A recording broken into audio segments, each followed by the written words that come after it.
ஹாலிடேஸ்னாலே அது நம்ம ஜிடி ஹாலிடேஸ் தான். GT holidays, south India's #1 travel brand. மூத்த பத்திரிகையாளர் திரு ரமேஷ் இணைப்பில் இணைகிறார். அவரிடம் பேசலாம். வணக்கம் சார், இணைப்பில் இணைஞ்சதற்கு மிக்க நன்றி.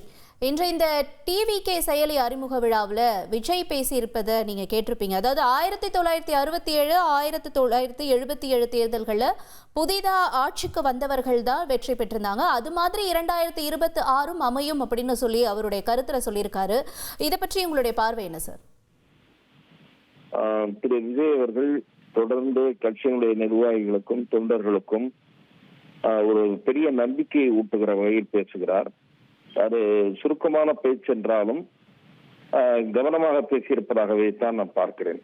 அதாவது மக்களிடம் செல்லுங்கள், மக்களிடமிருந்து கற்றுக்கொள்ளுங்கள், மக்களிடமிருந்து திட்டமிடுங்கள் என்று அவர் உணர்த்திய அறிஞர் அண்ணா அவர்களுடைய வார்த்தைகளை மேற்கோள் காட்டியிருக்கிறார்.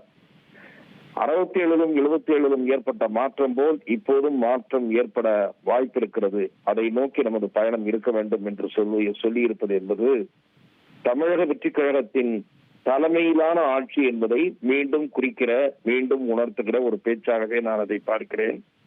அடுத்ததாக மாநாடு இருக்கிறது, மக்கள் சந்திப்பு இருக்கிறது என்றெல்லாம் சொல்லி கட்சி நிர்வாகிகளை அதற்கு தயார்படுத்தி இருக்கிறார்.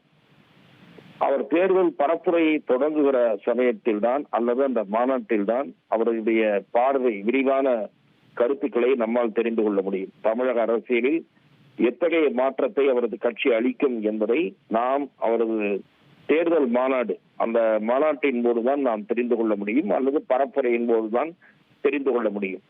ஆனால் அண்மையிலே வெளிவந்திருக்கிற சில கருத்து கணிப்புகள் திரு விஜய் அவர்களுக்கு, தமிழக வெற்றி கழகத்திற்கு இளைஞர்கள் மத்தியில் பெரிய அளவில் ஈர்ப்பு இருக்கிறது என்று வெளிவந்திருக்கக்கூடிய கருத்து கணிப்புகள் தெரிவிக்கின்றன.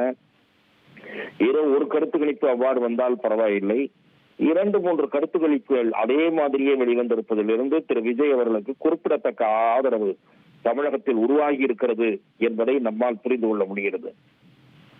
உதாரணமாக சொல்ல போனால், மறைந்த கேப்டன் அவர்களுக்கு, விஜயகாந்த் அவர்களுக்கு ஒரு எழுச்சி இருந்தது. அதுபோன்ற ஒரு எழுச்சி ஆரம்ப நிலையிலேயே இவருக்கு உருவாகி இருப்பதாக தோன்றுகிறது. அவரது அரசியல் பயணத்தை நாம் தொடர்ந்து கவனிக்க வேண்டும். அவர் ஒரு அலட்சியப்படுத்த முடியாத சக்தி என்றுதான் நான் பார்க்கிறேன். சரி, இப்ப நீங்க சொல்லியிருந்தீங்க, அதாவது கருத்து கணிப்புகள் இவருக்கு பாசிட்டிவா தான் இருக்கு இப்போதைக்கு அப்படிங்கிற மாதிரி. அப்ப இப்ப இருக்கக்கூடிய சிச்சுவேஷன் படி, அதாவது நிலைமைப்படி விஜய் அவர்களுடைய பாதை சரியான ஒரு பயணத்தை நோக்கி தான் போகுதுன்னு நினைக்கிறீங்களா? அதுதான் அவரது கருத்துக்கள், விரிவான கருத்துக்கள், தமிழக அரசியலில் அவர் தர விரும்புகிற மாற்றம், இவை குறித்தெல்லாம் அவர் இன்னும் விரிவாக பேச வேண்டும்.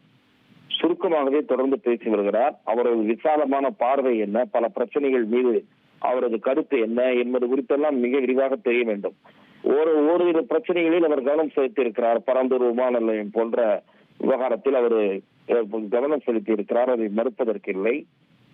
இருந்தாலும் வேங்கவேலுக்கு போனார். இருந்தாலும் கூட பல்வேறு தமிழக நலன் சார்ந்த அவரது பார்வை இன்னும் விரிவாக வெளிப்பட வேண்டும். பொதுவாக தமிழக அரசியலில் ஒரு 3வது பெரிய சக்தியாக அவர் உருவெடுத்து வருகிறார் என்பதை எவராலும் மறுக்க முடியாது. ஹாலிடேஸ்னாலே அது நம்ம ஜிடி ஹாலிடேஸ் தான். GT holidays, south India's #1 travel brand.